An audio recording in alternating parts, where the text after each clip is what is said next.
Hello everyone, I'm Matt. I'm with Rich. Hello there. And we're talking about Destiny 2 today.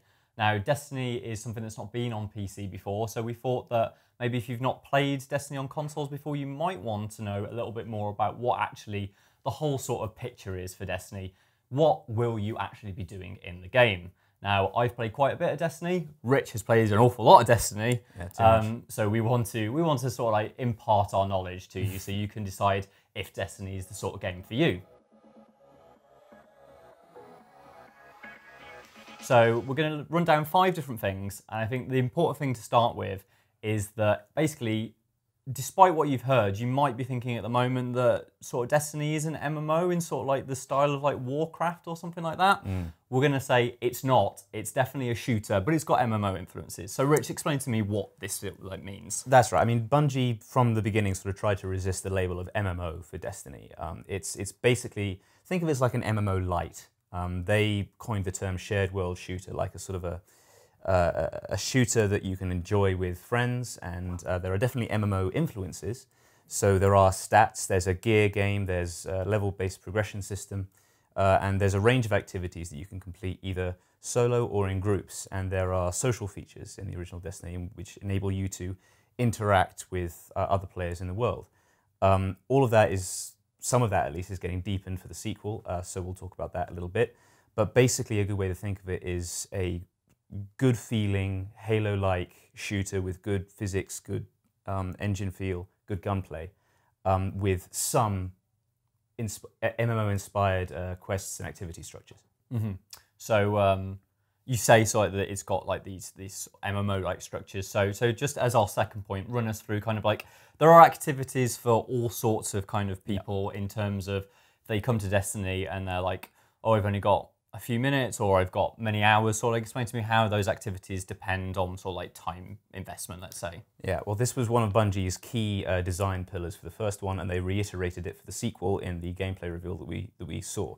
So there are activities for everybody, no matter how much time you've got or how much what sort of mood you're feeling like, or whether you're solo or in a group. So the range of activities that you have in PvE.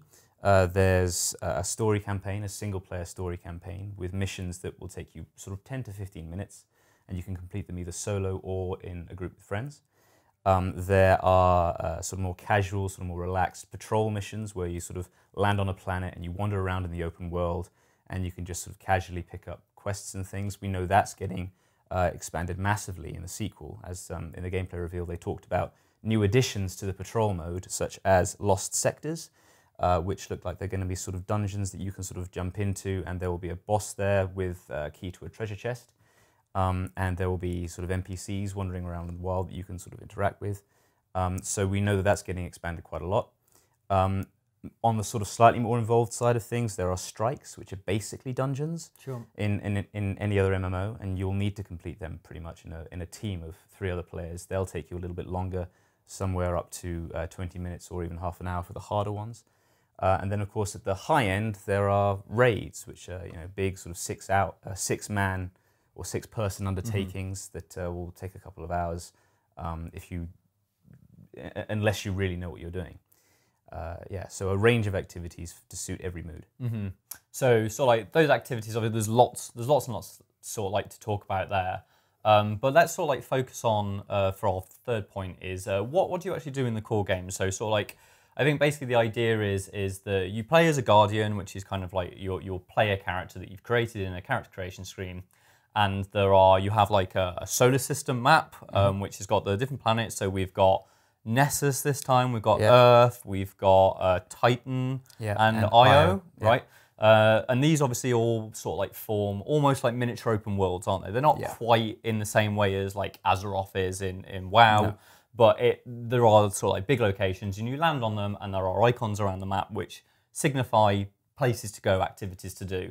So in the core game, which I guess we're talking single-player sort of story, we're talking like the activities, like you said, Lost Sector and stuff like that. How does that kind of work, and where is kind of like the end goal for that? Well, so in the original game, and it looks like it's happening again in the sequel, in fact we know it is, there's a division between experience levels and gear level. So you will use traditional experience points to level up to level 20. And once you hit level 20, you transition into sort of the end game, or like in practice, actually, that's what you'll be doing for most of the time that you're playing Destiny. So it's not so much the end game as like the bulk of the game. But that usually, the experience levels are usually calibrated to the story campaign. Sure. So by the time you finish the first game, you will, generally speaking, there or thereabouts at max experience level. So you'll level up to level 20, that'll probably take you the single player campaign. And then when you hit that, you've got to start focusing on getting your gear level up. And that's collecting gear, upgrading gear. And then the later game activities are gated by your gear level, essentially. So on the path to level 20, that's the story campaign. It's story missions, which you can complete solo or can complete in groups. And it's probably important to point out that they're more like your traditional kind of Halo-y sort of elements, especially this time round. They've tried to make the campaign much more cinematic than it previously was. So if you were watching the Destiny reveal, you'll have seen Homecoming, which is the first kind of campaign mission, which shows that's the Cabal sort of assaulting the tower. You've got drop pods coming in, you've got key characters from sort of like the game's lore sort of like engaging in battle with you and stuff like that. So that is arguably the exciting cinematic stuff that's not part of the more activity-based sort of items. Very much more narratively focused, very much more cinematic, very much more striking, especially, as you say, this time round. It was a bit underwhelming in the first game, but it looks like they've really taken it seriously this time. And then sort of adjacent to that storyline, you've got the patrol missions, like we mentioned, and the occasional strike, but really sort of focusing on those other non-story-based activities. That's the preserve of the end game. Sure, and when you say patrol missions, they're a bit more like what we'd expect from a traditional side quest, like going here and sort of like doing small, pocketed sort of missions, I guess, that aren't, they don't sort of focus around like the universe being, in peril and stuff like that. No, they're a lot more casual, like we say, sort of much more chilled out, more relaxed pace. Sure. So after we've hit level 20, we get to the end game. Kind of like, what does my experience change into now? What is my focus from? I'm logging in. I'm here to play Destiny. What am I doing when I don't have to focus on getting to level 20? Well, now that you don't have to focus on getting to level 20, you're focusing on the gear grind, basically. So you grind. You make it sound like I'm going in for a job. It's more fun than that. it is more fun than that. This is the core of the Destiny sort of gameplay loop. Basically, it's very, very addictive. It's very compelling, and it is quite enjoyable. So there are lots of sources of sort of high-end loot. There is the strike playlist. So strikes, when you get to the end game, are grouped into a higher difficulty playlist, which is a lot more challenging and drops. And so you repeat strikes at a higher difficulty level, and they drop sort of late game gear. There's also the super high difficulty Nightfall strike, which is a strike with loads and loads of extra modifiers and things, which is reserved for the very, very high gear levels, which drops the best loot, the best loot outside of the raid, of course, because that's the focus of the PvE endgame, which is a 6-man mega dungeon that takes a very, very long time to complete and changes gameplay mechanics in a lot of interesting and creative ways.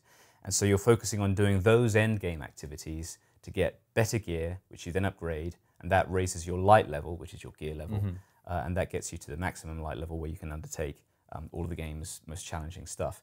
Some of this, we should mention, is based on assumptions that we're carrying over the structure from the original. Not all of this has been confirmed for the sequel, but you've played it, right? Yeah. It looks like quite a lot of this is staying in place. It fills all the sort of like elements that Destiny has traditionally sort of filled. I imagine kind of like it'll be smaller tweaks around like maybe kind of like the way that gear kind of balancing before didn't work right, or maybe they want to change kind of the way that stats work and stuff like that. The core elements of what makes Destiny are definitely still there. Yeah. We know that there's going to be a new raid for Destiny 2 and it's going to ship with, whereas I think Destiny 1 didn't actually ship with Vault of Glass, did it? We had to wait a little bit for that to come out. It was unlocked after a week, we know that kind of like everything's going to be there from the start. We know that there's definitely one raid. There'll be multiple strikes to do, and that will obviously make up the core of what we do. And to be honest, why would they change this stuff anyway? Because the core gameplay loop and the compulsiveness of it is one of the things that Destiny 1 did do right.